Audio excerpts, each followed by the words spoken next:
Back in the 1960s, computers were huge and couldn't move around easily.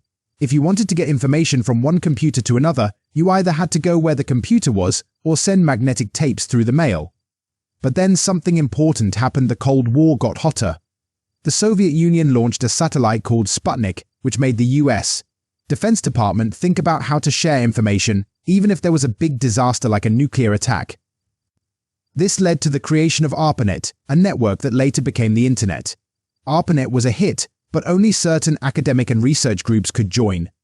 Then, on January 1st, 1983, the Internet officially started.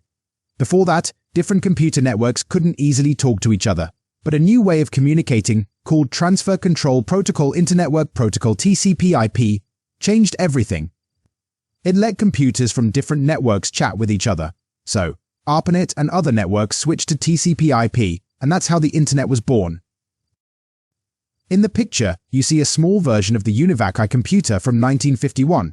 It was super big, weighing 16,000 pounds. But it was a big deal because it was the first American computer for businesses. It wasn't as fast as some other computers, but it was good for doing lots of calculations. Lots of government agencies and companies bought Univac computers, and they became really important for business work.